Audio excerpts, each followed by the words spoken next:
Satellite governance آفات سے بچاؤ اور اسٹریٹجک منصوبہ بندی میں معاون ثابت ہوگا۔ پاکستان میں مقامی EO2 سیٹلائٹ کی تیاری خود انحصاری کی طرف بڑا قدم ہے۔ صدر اور وزیر اعظم کی سیٹلائٹ کی کامیاب لانچ پر مبارکباد۔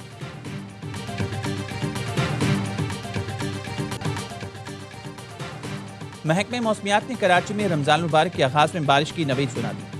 ڈپٹی ڈائریکٹر کا کہنا ہے رمضان کے آغاز پر مغربی ہواؤں کا نیا سلسلہ ملک میں داخل ہوگا۔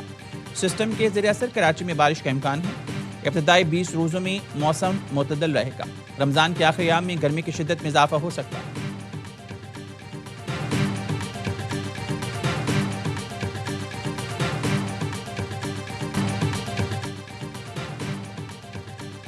ورلڈ کرکٹ میں اٹلی کی دھماکے دار انٹری۔ T20 ورلڈ کپ میں اپنے سے تجربے کار نیپال کو 10 وکٹ سے پچھاڑ دیا۔ ممبئی میں 124 رنز کا ہدف 13ویں اوور میں بغیر کسی وکٹ کے حاصل کیا۔ بھائیوں کے اوپننگ جوڑی انتھونی موساکا نے 62 اور جسٹن موساکا نے 60 رنز کی اننگ کھیلی۔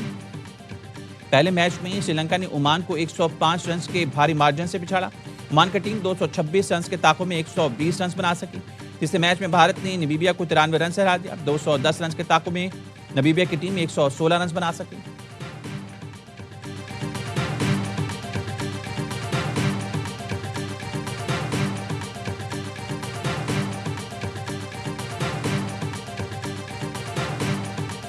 عثمان طارق مجھے لگتا ہے ہمارے لیے کچھ کرے گا۔ مجھے لگتا ہے شاہین شاہ آفریدی اس میچ میں بالکل آپ کو ڈفرنٹ نظر آئے گا۔ انڈیا کے ساتھ ہمارا میچ ہے، ہم ڈپینڈ ہی ابرار اور عثمان طارق پہ کریں گے۔ یہ دونوں تھریٹ ہے انڈین بیٹرز کے لیے۔ بھارت کے خلاف میچ میں شاہین آفریدی مختلف نظر آئیں گے۔ عثمان طارق سے بھی اچھی بولنگ کی توقع ہے۔ سابق کرکٹر باسط علی کے پروگرام ہر لمحہ پرجوش میں اظہار خیال، کہا بابر اور رضوان سے اوپننگ کرانے والے بے وقوف تھے۔ کامران اکمل نے کہا میچ جیتنے کے لیے بابر اعظم اور صاحبزادہ فرحان کو پرفارم کرنا ہوگا۔ ابرار اور عثمان میچ جتوا سکتے ہیں۔ پروگرام میں مصطفیٰ چودھری نے روپ دھارا محمد رضوان کا۔ اداکارہ ہیرا سومرو بنی ہر لمحہ پرجوش کی مہمان۔ عادی نے برجستہ چٹکلوں سے مسکراہٹیں بکھیری۔